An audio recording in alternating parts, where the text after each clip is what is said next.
नाही, मगाशी सांगितलं मी, विमान जे तिरुपती विमान बंद झालेलं होतं ते कोल्हापूरहून स्टार एअरचं विमान 31 मार्चपासून आता तिरुपतीला आठवड्यातून 4 दिवस सुरू होणार आहे.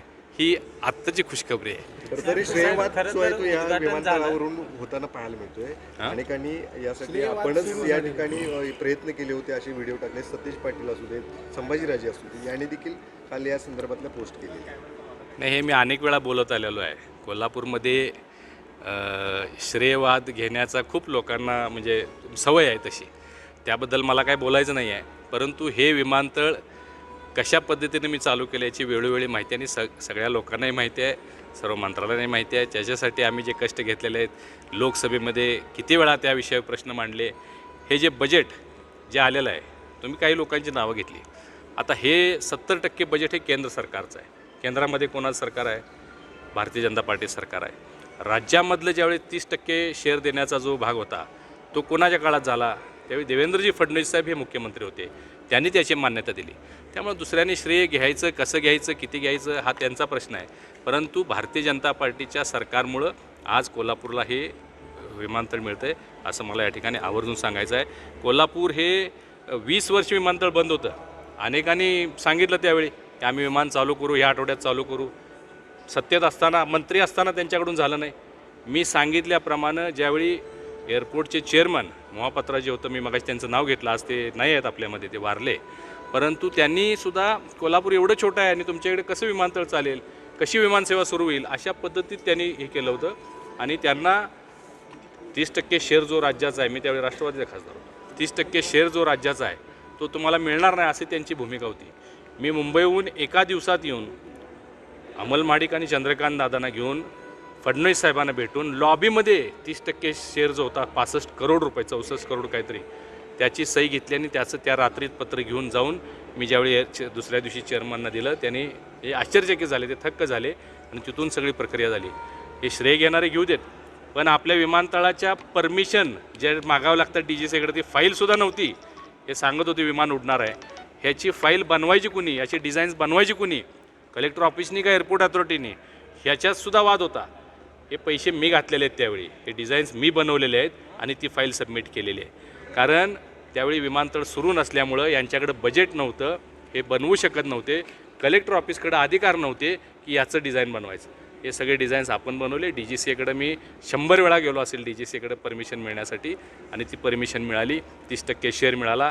पहिलं विमान ज्यावेळी चालू केलं होतं 18 सीटर, तुमच्या लक्षात असेल, ती एअरलाईनसुद्धा यायला तयार नव्हती.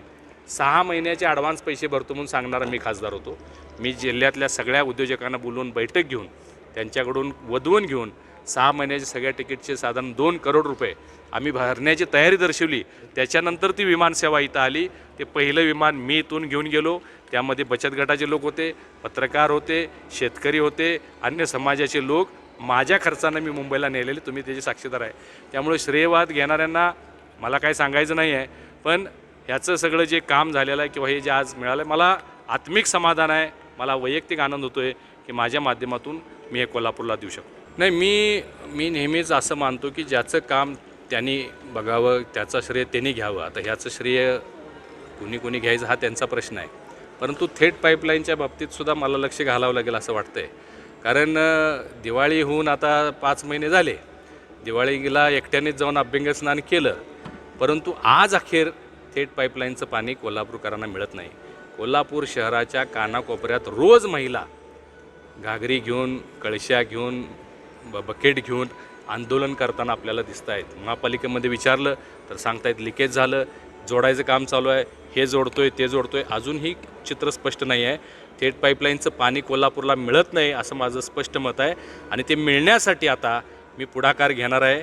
मी थेट पाईपलाईनच्या या सगळ्या कामांना भेट देणार आहे आणि ज्या काय अडचणी आहेत त्या दूर करण्यासाठी, श्रेयवाद घेण्यासाठी नाही, पाणी मिळालं पाहिजे लोकांना, त्या अडचणी दूर करण्यासाठी राज्य सरकारकडून, केंद्र सरकारकडून जर काही त्याच्यासाठी अतिरिक्त निधी लागणार असेल तर तो निधी देऊन हे पाणी आता 100% लोकांना मिळालं पाहिजे. कारण त्यांना आता संधी दिली, 5-6 महिने होऊन गेले, अजून पाणी मिळत नाही, एकटेच आंघोळ करून बसलेले आहेत. अरे सगळ्यांना पाणी मिळालं पाहिजे, सगळ्यांची आंघोळ झाली पाहिजे, यासाठी माझा प्रयत्न असणार आहे. नाही, हे मी नेहमी सांगतो, हे चक्र आहे.